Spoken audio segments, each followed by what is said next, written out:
दोस्तों, इंतजार की घड़ियां फाइनली खत्म हो चुकी है। एनएससी का आईपीओ आने जा रहा है। इस एनएससी के आईपीओ ने आने से पहले ही एसबीआई और दूसरी और फाइनेंशियल संस्थाओं को माला माल कर दिया। स्टेट बैंक ऑफ इंडिया को तो 80 पैसे में शेयर मिला था, जो इस समय 2000 रुपीज के आसपास है और आने वाले समय और भी बड़ा फायदा करा सका है। यहाँ पे आगे का आलम यह है कि एलआईसी ने तो इनकार ही कर दिया है कि वो अपने शेयर नहीं बेचेंगे। इसका मतलब संभावना काफ़ी पॉजिटिव है। तो यहाँ पे जो लेटेस्ट अपडेट है उसको समझने की कोशिश करेंगे और निवेशकों को क्या फ़ायदा हो सकता है एनएससी के आईपीओ में। बीएसए लिमिटेड बाजार में पहले से लिस्ट है और उसने बहुत ज़बरदस्त रिटर्न दिया है। पिछले 2-4 सालों में लोगों को माला माल कर दिया। अब एनएससी की बारी है।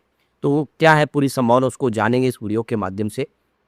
लेकिन फ्रेंड्स, उससे पहले अगर आप पहली बार हमारे चैनल पे आए तो चैनल को सब्सक्राइब कर दीजिए, एक बेल आइकॉन दबा दीजिए ताकि जब भी नया वीडियो बने पहला नोटिफिकेशन आपको मिले। वीडियो पसंद आए तो लाइक से जरूर कीजिए। चलो फ्रेंड्स, वीडियो स्टार्ट करते हैं। मैं हूँ आपका दोस्त एसबी दवे और हमारे अपने चैनल ऑनलाइन कमाई में आपका बहुत बहुत स्वागत है।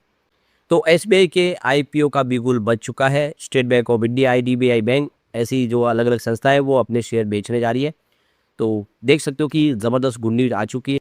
तो एनएससी का आईपीओ अब हकीकत बनने जा रहा है। देश के सबसे बड़े stock exchange, national stock exchange ने सेबी के पास अपने ड्राफ्ट रेड हेयरिंग प्रोस्पेक्ट यानी डीआरएचपी को दाखिल कर दिया है। इस कदम के साथ ही एनएससी के आईपीओ का लॉन्च होने की जो संभावना है वो बढ़ चुकी है। मार्केट एक्सपर्ट का मानना है कि यह भारत का अब तक का सबसे बड़ा आईपीओ साबित हो सकता है। तो एक्सचेंज यानी एनएससी अपने प्रस्तावित इनिशियल पब्लिक ऑफरिंग यानी आईपीओ के लिए 20 इन्वेस्टमेंट बैंकों को बुक रनिंग लीडर मैनेजर के तौर पे अपॉइंट कर चुका है। ये किसी एक पब्लिक ऑफरिंग के लिए अब तक की सबसे बड़ी अपॉइंटमेंट से एक है। यानी एक साथ में 20 इन्वेस्टमेंट बैंकों को बुक रनिंग लीडर बनाना, मैनेजर बनाना बहुत बड़ी बात है। ये आज तक किसी ने नहीं किया। तो सब समझ सकते हो कि इसकी साइज और ऑरा कितना ज़्यादा होगा। तो यहाँ पे करीब 5 सरकारी जो संस्था है वो भी अपने शेयर बेचने जा रही है, जो 2.37 करोड़ के आसपास है। तो इस प्रस्तावित आईपीओ में नई पूंजी जुटाने की बजाय केवल जो मौजूदा शेयरधारक है वो अपनी हिस्सेदारी बेचेंगे। इस तरीके को ऑफर फॉर सेल यानी ओएफएस कहा जाता है। तो दस्तावेजों के अनुसार state bank of India, IDBI bank, SBI capital और इसके अलावा आईएफसीआई और बैंक ऑफ बड़ौदा जैसी जो 5 सरकारी संस्थाएं वो मिलकर 2.37 करोड़ के शेयर बेचने की योजना बना रही है। इन संस्थाओं में आईडीबीआई बैंक का सबसे बड़ा हिस्सा है, जो करीब 74 लाख शेयर अपने बेच सकता है। इसके बाद स्टेट बैंक ऑफ इंडिया के पास 64 लाख शेयर है। एसबीआई कैपिटल मार्केट के पास 53 लाख शेयर है। आईएफसीआई के पास भी 34 लाख शेयर है और बैंक ऑफ बड़ौदा के पास 11 लाख शेयर है, जो बेचने वाले हैं। अब यहाँ पे जो बड़ी एक गौर करने वाली बात है कि यहाँ पे एलआईसी और डी मार्ट ने शेयर बेचने से मना कर दिया है। तो ये बहुत बड़ा एक, जैसे देखिए, दिलचस्प मोड़ कह सकते हैं। आईपीओ में अपनी हिस्सेदारी एलआईसी नहीं बेचेगा। इसके अलावा प्रेम जी इन्वेस्टमेंट जो विप्रो है वो भी अपनी हिस्सेदारी नहीं बेचेंगे और राधा किशन दमानी की जो कंपनी है डी मार्ट वो भी अपनी हिस्सेदारी नहीं बेचेंगे, अपने शेयर अपने पास ही रखेंगे। इसका मतलब ये है कि एनएससी के भविष्य को लेकर ये बहुत ज़्यादा उत्साहित है और उनको लगता है कि आने वाले समय उनको और ज़्यादा फायदा हो सकता है। इसी वजह से एलआईसी, डी मार्ट यहाँ पे अपने शेयर नहीं बेचने जा रहे। ये सबसे बड़ी बात है। तो बिक्री के लिए करीब 14.89 करोड़ इक्विटी शेयर आने जा रहे हैं। तो ये 14.89 करोड़ जो है बिक्री के लिए पेश किए जा रहे हैं। एनएससी की कुल चुकता पूंजी का लगभग ये 6% हिस्सा है। बाजार में एनएससी का अनुमानित जो मूल्यांकन है वो 5 लाख करोड़ बताया जा रहा है। अगर मूल्यांकन बराबर रहता है तो आईपीओ का जो आकार है वो 30,000 करोड़ रुपये तक पहुंच सकता है। ये भारत का अब तक का सबसे बड़ा जो है आईपीओ हो सकता है।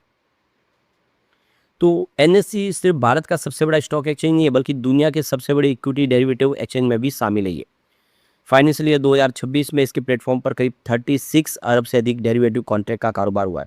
इसके अलावा नगद बाजार यानी कैश मार्केट में भी एनएससी भारत का सबसे बड़ा एक्सचेंज बना हुआ है। ये सबसे बड़ी इसकी अचीवमेंट है। अब कंपनी की फाइनेंशियल सेहत को देखें तो एनएससी की स्थिति बहुत मजबूत है। फंडामेंटली कंपनी ज़बरदस्त है।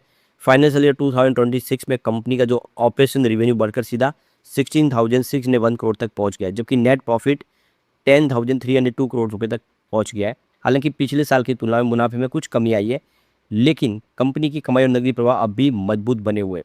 तो आप देखें, साल भर में बाजार में थोड़ी नरमी जरूर इसका असर देखने को मिला। बहुत सारे लोग हैं जो बाजार से निकले भी है और बहुत सारे लोग, जैसे कि शेयर की प्राइस पिछले 1 साल से कमज़ोर रही है, सारे शेयर नीचे आए तो उत्साह भी कम हुआ। उससे कंपनी का प्रदर्शन थोड़ा कमज़ोर जरूर हुआ, लेकिन ओवरऑल स्थिति तो इसकी बहुत मजबूत अभी भी बनी हुई है और बीएसई से बहुत आगे है ये।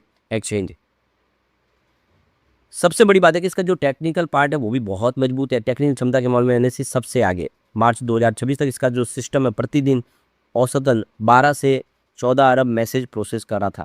यही वजह कि इसे दुनिया के सबसे एडवांस ट्रेडिंग प्लेटफॉर्म में इसको गिना जाता है। तो साल का सबसे बड़ा आईपीओ ऑलरेडी आने को तैयार है। तो ये ऐतिहासिक अवसर साबित हो सकता है बाजार के लिए। अब निवेशकों की जो निगाह सेबी की मंजूरी और आईपीओ की अंतिम तारीख पर टिकी हुई है। अगर सब कुछ योजना के अनुसार चलता तो इस साल का ये सबसे बड़ा और चर्चित आईपीओ आ सकता है। यानी जल्द ही अब आईपीओ हमारे सामने आने की तैयारी हो चुकी है। अब आईपीओ के पहले ही एसबीआई को इसने मालामाल कर दिया। अब देखिए 80 पैसे का निवेश किया था एसबीआई ने, जो निवेश उनका 2055 रुपीज़ पर शेयर हो चुका है। तो ये देख सकते हो कि इस एनएससी ने जो भी निवेशक जिन्होंने शेयर लगाए थे, अपने खरीदे थे शेयर पहले, उनको बहुत सारा फ़ायदा पहले ही दे दिया है। तो स्टेट बैंक ऑफ इंडिया ने आप देखिए कि इसमें बहुत सारा पैसा कमाया है। एसबीआई इसकी एक बड़ी हिस्सेदार है।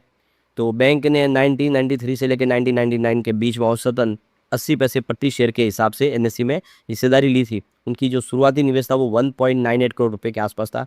अब बैंक को इस पर करीब देखो कि 2,56,775% का बम्पर रिटर्न मिलने जा रहा है। तो 30,000 करोड़ रुपीज़ का इशू पूरी तरह से ओएफएस पर आधारित है। एसबीआई के इसमें देख सकते हो 24,75,000 इक्विटी शेयर बेच रहा है। तो बुधवार को अनलिस्टेड मार्केट में एनएससी का जो बंद भाव था वो 2,055 रुपीज़ के आसपास था। इस रेट पर एसबीआई को शेयर की बिक्री से करीब 5,086.13 करोड़ रुपए का फायदा हो सकता है। और सिर्फ एसबीआई नहीं, अभी दूसरी भी जो बहुत सारी संस्थाएं, सरकारी संस्था, विदेशी संस्था, वो भी अपने शेयर बेच रही है। तो सबसे ज़्यादा जो फ़ायदा होने जा रहा है वो है the new India assurance company limited और नेशनल इंश्योरेंस कंपनी लिमिटेड। इनकी जो एक्विजिशन कॉस्ट है वो बहुत कम है, यानी 32 पैसे प्रति शेयर है। इसलिए से उन्होंने 6,422 गुना रिटर्न इनको मिल सकता है, यानी इनको भारी मुनाफा हो सकता है। Stock holding corporation of India भी लगभग 11 मिलियन शेयर बेच रहा है। इसकी खरीद लागत 46 पैसे के आसपास थी, उसे 4,467 गुना रिटर्न मिल सकता है। यानी जितनी सरकारी कंपनियां मालामाल होने जा रही है इस आईपीओ के माध्यम से। तो सिंगापुर का सॉवरेन वेल्थ फंड और Temasek holding private limited Aranda investment के जरिए भी करीब 11.25 मिलियन शेयर बेचकर 33 गुना का रिटर्न पाने की तैयारी में है। जबकि global investment bank Morgan Stanley को अपने निवेश पर 31 गुना रिटर्न मिल सकता है। एलआईसी लगभग 11% की हिस्सेदारी के साथ एक्सचेंज का सबसे बड़ा शेयरधारक है, लेकिन वो इस ओएफएस का हिस्सा नहीं बन रहा है। एलआईसी अपने शेयर नहीं बेच रहा है। तो एलआईसी ने 1992 में एनएससी के शेयर खरीदे थे, वो अपनी कंपनी अपनी हिस्सेदारी में बना रखना चाहते हैं।